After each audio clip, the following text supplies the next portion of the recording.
तो हमारे कलयुग में और सतयुग में क्या अंतर है, हम वो आपको बताने जा रहे हैं।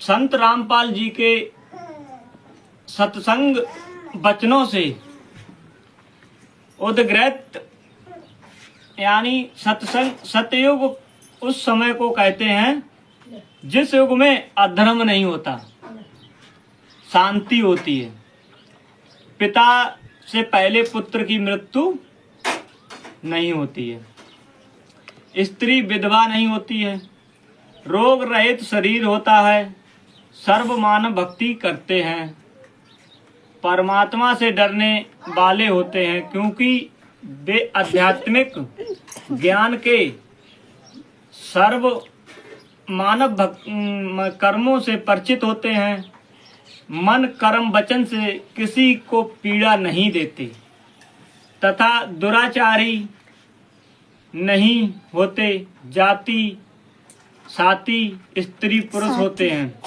वृक्षों की अधिकता होती है, सर्व मनुष्य वेदों के आधार से भक्ति करते हैं। वर्तमान में कलयुग है, इसमें अधर्म बढ़ चुका है। कलयुग में मानव की भक्ति के प्रति आस्था कम हो जाती है, या तो भक्ति करते ही नहीं है, यदि करते हैं तो शास्त्र विधि त्याग कर मनमानी भक्ति करते हैं। श्रीमद् भागवत गीता अध्ययन 16 श्लोक 23-24 में वर्जित है, जिस कारण से परमात्मा से जो लाभ वंचित होता है वह प्राप्त नहीं होता। इसलिए अधिकतर मनुष्य नास्तिक हो जाते हैं।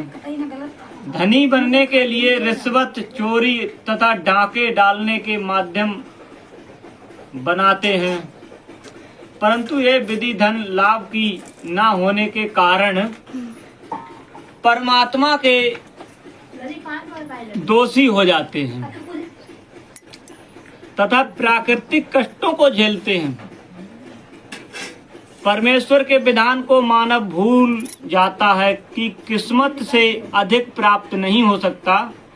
यदि अन्य अवैध विधि से धन प्राप्त कर लिया तो वह रहेगा नहीं, अगर असत्य विधि से अगर आपने धन प्राप्त किया है तो वो नहीं रहेगा।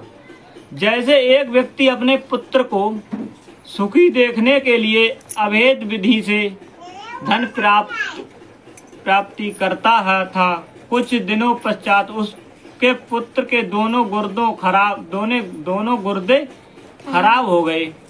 जैसे तैसे करके गुर्दे बदलवाकर 3 लाख रुपए खर्च हुआ।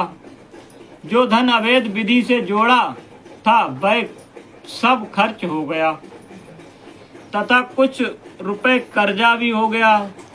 फिर लड़के का विवाह किया। 6 महीने के पश्चात बस दुर्घटना में इकलौता पुत्र मृत्यु को प्राप्त हुआ। अब ना तो पुत्र रहा और ना ही अवैध विधि से अर्जित किया गया धन। शेष क्या रहा? अवैध विधि से धन संग्रह करने में किए हुए पाप जो अभी भोगने शेष हैं, उनको भोगने के लिए जिस से पैसे ऐंठे थे उनका पशु गधा बैल गाय बनकर पूरे करेगा।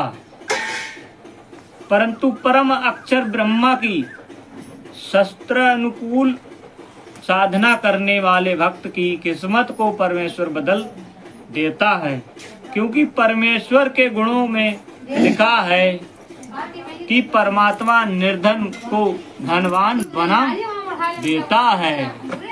आज के लिए